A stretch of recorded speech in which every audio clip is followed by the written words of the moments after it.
राधे राधे जी।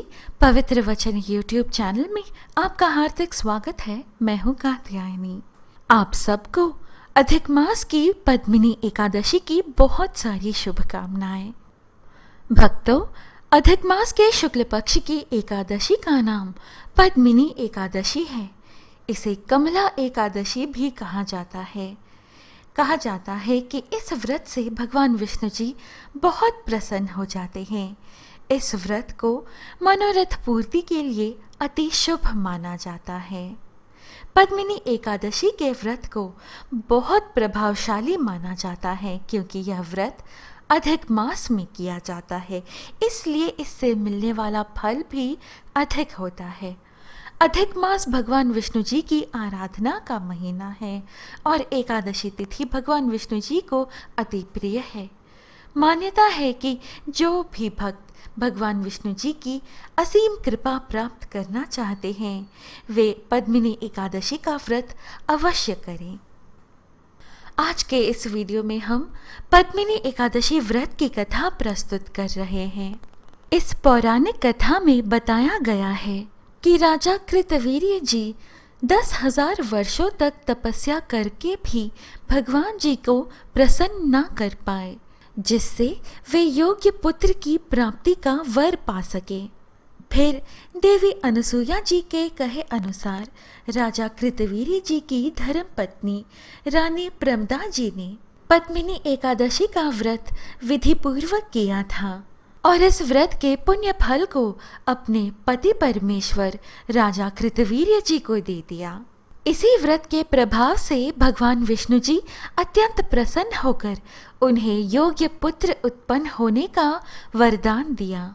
भगवान जी की असीम कृपा व वरदान पाकर राजा कृतवीर्य को राजा कार्तवीर्य सा योग्य पुत्र पैदा हुआ।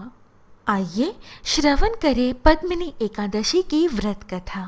आपसे विनम्र विनती है कि व्रत कथा पूरी सुने, क्योंकि अकारण ही व्रत को बीच में ही तोड़ा नहीं जाता और व्रत कथा के बीच में ही उठा नहीं जाता। व्रत कथा इस प्रकार है। राजा युधिष्ठिर जी ने कहा, हे भगवान, अब आप पुरुषोत्तम मास की शुक्ल पक्ष की एकादशी के विषय में बताएं। उसका नाम क्या है तथा व्रत की विधि क्या है? इसमें किस देवता की पूजा की जाती है और इसके व्रत से क्या फल मिलता है?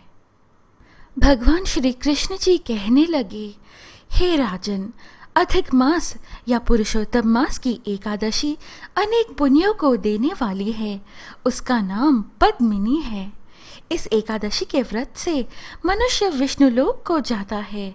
यह अनेक पापों को नष्ट करने वाली तथा मुक्ति और भक्ति प्रदान करने वाली है। इसके फल व गुणों को ध्यान पूर्वक सुने। दशमी के दिन व्रत शुरू करना चाहिए। एकादशी के दिन प्रातः नित्य क्रियाओं से निवृत्त होकर पुण्य क्षेत्र में स्नान करने चले जाना चाहिए। उस समय गोबर, मिट्टी, तिल, कुश तथा आंवले की चूर्ण से विधि पूर्वक स्नान करना चाहिए। स्नान के पश्चात स्वच्छ वस्त्र धारण करके संध्या तर्पण करके मंदिर में जाकर भगवान विष्णु जी की धूप, दीप, नैवेद्य, पुष्प, केसर आदि से पूजा करनी चाहिए। उसके उपरांत भगवान जी के सम्मुख भजन कीर्तन आदि करना चाहिए। भक्त जनों के साथ भगवान जी के सामने पुराण की कथा सुननी चाहिए। अधिक मास की शुक्ल पक्ष की पद्मिनी एकादशी का व्रत निर्जला करना चाहिए। यदि मनुष्य में निर्जल रहने की शक्ति न हो तो उसे जलपान या अल्पाहार से व्रत करना चाहिए। रात्रि में जागरण करके भजन कीर्तन करके भगवान जी का स्मरण करते रहना चाहिए। प्रति पहर मनुष्य को भगवान जी की पूजा करनी चाहिए। पहले पहर में भगवान जी को नारियल, दूसरे में बिल्व फल, तीसरे में सीताफल और चौथे में सुपारी, नारंगी अर्पण करना चाहिए। इससे पहले पहर में अग्नि होम का, दूसरे में वाजपेयी यज्ञ का, तीसरे में अश्वमेघ यज्ञ का और चौथे में राजसूय यज्ञ का फल मिलता है।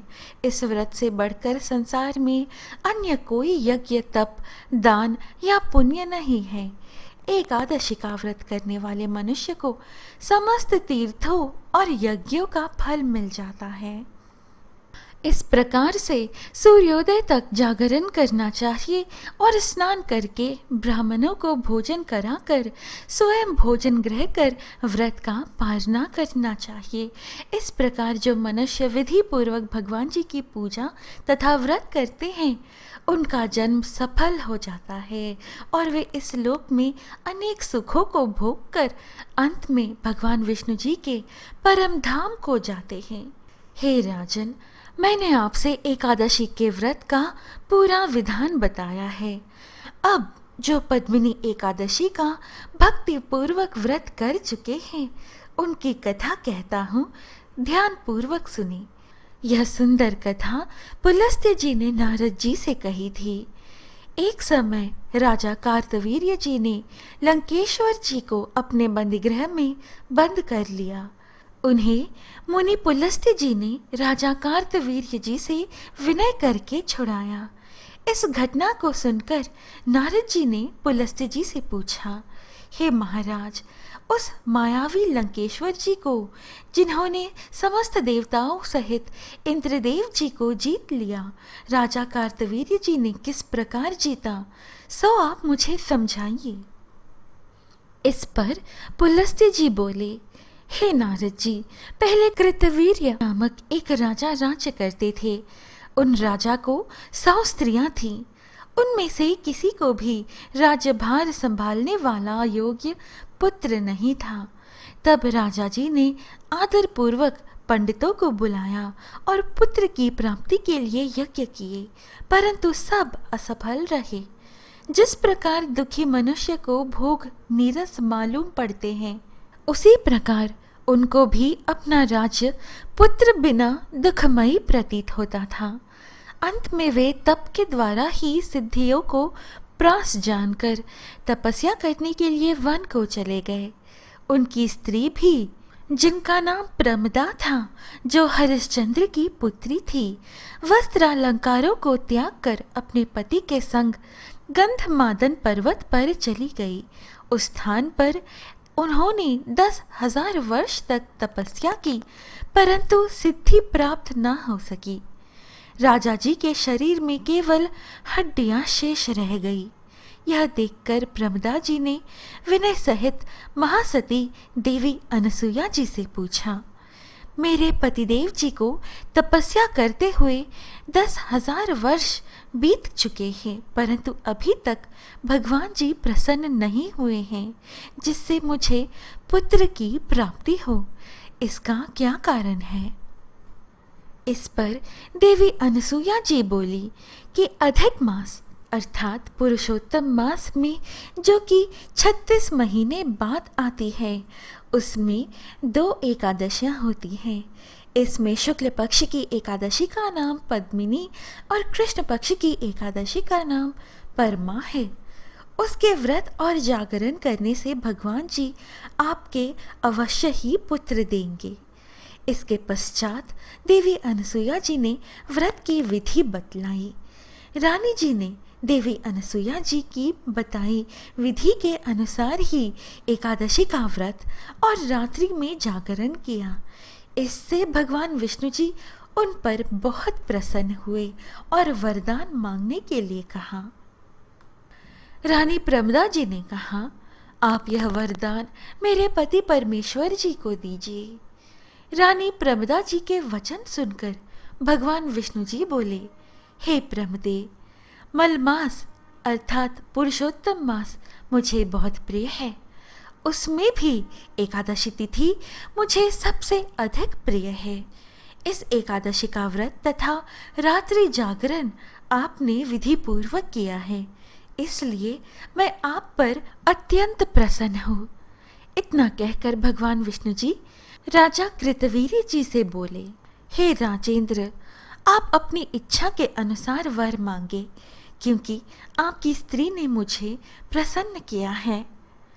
भगवान जी की मधुर वाणी सुनकर राजा बोले, हे भगवान, आप मुझे सबसे श्रेष्ठ, सबके द्वारा पूजित तथा आपके अतिरिक्त देव, दानव, मनुष्य आदि से अजेय उत्तम पुत्र दीजिए।